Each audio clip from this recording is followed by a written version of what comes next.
কাতি বিহু এইয়া আমাৰ ঘৰৰ ৰাতিপুৱাৰ পৰিৱেশ। মায়ে গা ধুয়ে কলপাত কাটিছে পিঠা খুন্দিবলৈ। আৰু মই এইফালে পিঠা খুন্দিবৰ কাৰণে চাউল অলপ তিয়াই ৰাখিছোঁ। অলপমান সময় তিয়াই থ'ম, তাৰপিছত টুকি পিঠা খুন্দিবলৈ যাম। চাউলখিনি এনেদৰে পানী দি মই কলপাত এখনেৰে ঢাকি থৈ দিছোঁ। আৰু এইফালে মায়ে ৰাতিৰ কাৰণে সন্ধিয়াৰ কাৰণে যিহেতু প্ৰসাদ খাব সেয়েহে বুট তিয়াইছে। আৰু বুট তিয়াই উঠিয়েই মায়ে নামঘৰৰ সন্মুখত দুফালে দুটা তুলসীৰ পুলি ৰুইছে। যিহেতু আমাৰ নামঘৰ আছে ঘৰতে, সেয়ে নামঘৰৰ পিয়ালিতে এনেদৰে তুলসী পুলি দুটা ৰুইছে। বেলেগকৈ আৰু ৰোৱা নাই।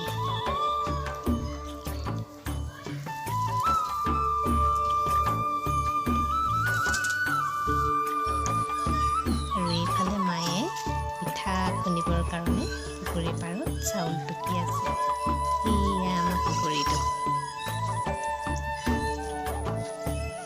ডাঙৰ ডাঙৰ মাছ আছে, খাবলৈ আহিব আপোনালোকেও।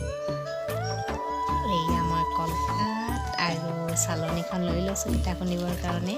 গৈ আছোঁ এতিয়া মাৰ লগত ময়ো পিঠা খুন্দিবলৈ।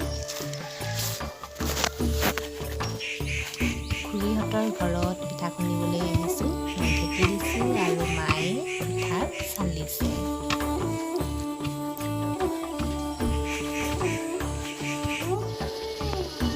পিঠা খুন্দি আহিয়েই লৰালৰিকৈ মা, দেউতা আৰু ভাইটিয়ে নামঘৰলৈ বুলি ওলাইছে।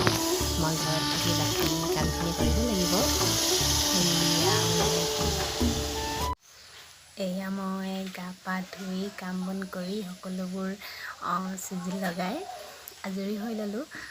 দেখিলেই আপোনালোকে ৰাতিপুৱাৰ পৰা কি কৰিলোঁ আমি মা মই দুইজনীয়ে, সকলোখিনি আপোনালোকক দেখুৱালোঁ। যিটোকে ক'ব লাগে সেইটোকে পাহৰি গৈছোঁ। চাওকচোন আপোনালোকে। নমস্কাৰ সমূহ অসমবাসী ৰাইজলৈ মই নীতিয়ে মোৰ ফালৰ পৰা তথা আমাৰ ঘৰখনৰ পৰা সকলোৰে তৰফৰ পৰা সকলোলৈকে কাতি বিহু অৰ্থাৎ কঙালী বিহুৰ হিয়া ভৰা শুভেচ্ছা জনালোঁ। আৰু লগতে এগালমান মৰম পঠিয়ালোঁ আপোনালোকলৈ। সকলোৰে ঘৰখন চাকি বন্তিৰ পোহৰত জিলিকি উঠক, উজ্বলি উঠক। সকলোৰে ঘৰখন শান্তি সম্প্ৰীতি সুখ হাঁহি ফূৰ্তিৰে জিলিকি উঠক, তাকে কামনা কৰিলোঁ। এতিয়া মোৰ অকণমান কাম কৰিবলগীয়া আছে, মই কৰি ল'মগৈ। তাৰপিছত দেখাম এতিয়া আপোনালোকক মই কি কৰিম। ব'লক যাওঁ। এয়া মই এতিয়া কি কাম কৰিম আপোনালোকক দেখাম। এয়া দেখিছেনে? এইটো কাম অকণ কৰিবলগীয়া আছে, মই কৰি লওঁ। তাৰপিছত আকৌ লগ পাই আছোঁ। ভিডিঅ'টোৰ শেষলৈকে কি হ'ব সকলোবোৰ চাই থাকিব, অকণমানো স্কিপ নকৰাকৈ। এয়া মই কৰিবলগীয়া কাম সম্পূৰ্ণ কৰি গান লগাই লগাই পূৰা পিঠা বনাই আছোঁ।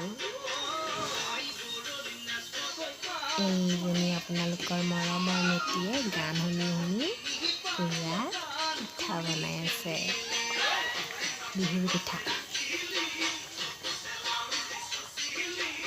এয়া হৈছে মায়ে বনোৱা চুজি আৰু নাৰিকলৰ লাড়ু, আৰু মই বনোৱা পিঠাৰে সৈতে কাতি বিহুটো আমি এনেকৈয়ে উদযাপন কৰিছোঁ।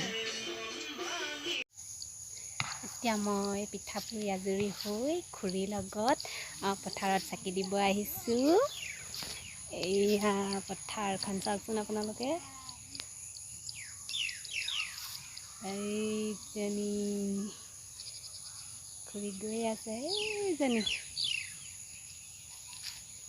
পথাৰত চাকি দিবলৈ আহিছোঁ। এতিয়া চাকি দি মেলি আপোনালোকক ঘৰৰ পৰিৱেশ দেখাম। মই এতিয়া খুৰীৰ ওচৰলৈ গৈ আছোঁ, দেখাম আপোনালোকক ৰ'ব।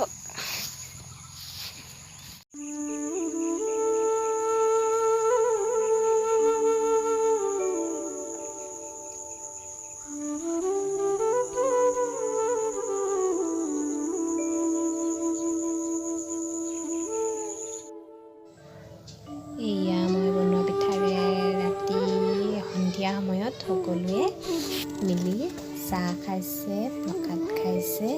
এনেকৈয়ে এজন দুজনকৈ আমাৰ ঘৰলৈ আহি আছে আৰু মায়ে প্ৰসাদ দি আছে। এনেকৈয়ে আজিৰ দিনটো সামৰিলোঁ।